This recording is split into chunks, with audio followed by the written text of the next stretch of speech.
brought to you by Silver Pumps. Top quality और consistent performance के लिए सिर्फ सिल्वर पंप नाम याद रखना। बेनीवाल जी को तो सिर्फ अपनी टीआरपी चाहिए होती है, इस वजह से वो इस तरीके की बात कहते हैं। और अभी आप देख रहे हैं पीछे तो अनर्गल कई तरीके के उनके बयान आए हैं। मुझे नहीं लगता कि उसको हमें सीरियसली लेना चाहिए। आपने देखा होगा कि जब उनकी पत्नी चुनाव हारी थी उसके बाद में उनका एक बयान आया था और वो मतलब काफी निंदनीय बयान था कि एक चुनाव हारने के बाद में उनकी मानसिक स्थिति दर्शाता था वो कि भैया राजस्थान की जो धरती है इसको सूरा की धरती, मोरा की धरती, वीरा की धरती, फालतू की बातें, ऐसा कुछ भी नहीं है। देखिए भाजपा इसमें सिर्फ एक इसको जनता में जागरूकता लाने के लिए एक बैकग्राउंड के अंदर एक भूमिका निभा रही है।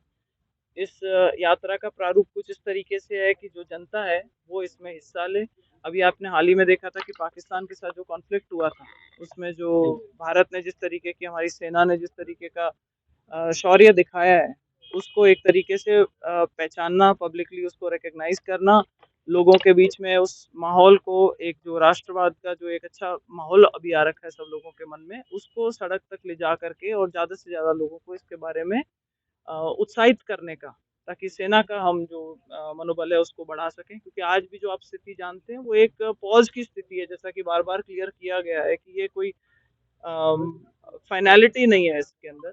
ये एक अभी फुल स्टॉप वाली स्थिति में नहीं है, कॉमा वाली स्थिति में है। और जिस तरीके की परिस्थिति होगी, हमारे प्रधानमंत्री जी भी उस तरीके बोल चुके हैं कि जैसे आगे पाकिस्तान का जिस तरीके का रवैया रहेगा उसके आगे का जो फैसला है उसके बाद में भारत करेगा।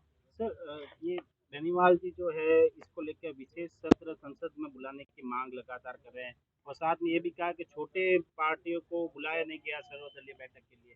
क्या कहेंगे इसके लिए? देखिए वो क्या बोलते हैं वो उनका अपना आउटलुक है। मेरा ये मानना है कि जो लोग इसमें जिनकी राय मायने रखती है उन सभी लोगों को सरकार ने ऑन बोर्ड लिया है। आप अभी देखेंगे कमेटी बनाई गई है जो विदेशों में जाकर के भी इस बारे में जो टेररिज्म के खिलाफ जो एक भारत जो स्टैंड ले रहा है उसका प्रचार प्रसार करने के लिए एक कई सारी पार्टी के नेता हैं उनको बीच में लेकर के और एक कमेटी बनाई गई है जो अलग अलग जगह पे जाएंगे। तो आप देख सकते हैं कि इसमें कोई पार्टीबाजी की बात नहीं है। बेनीवाल जी को तो सिर्फ अपनी टीआरपी चाहिए होती है, इस वजह से वो इस तरीके की बात कहते हैं। और अभी आप देख रहे हैं पीछे तो अनर्गल कई तरीके के उनके बयान आए हैं। मुझे नहीं लगता कि उसको हमें सीरियसली लेना चाहिए। सर, राजा महाराजाओं के लिए भी अब बयान आया है, उनका वायरल हो रहा है कि विवाहोत्तर संबंध बना लिए जाते थे, एक दो राजाओं ने ही लड़ाई लड़ी। जो उन्होंने बोला वो मुझे नहीं लगता कि राजाओं के लिए कहा गया था। वो एक तरीके से वो एक जाति विशेष के ऊपर आरोप लगा रहे थे।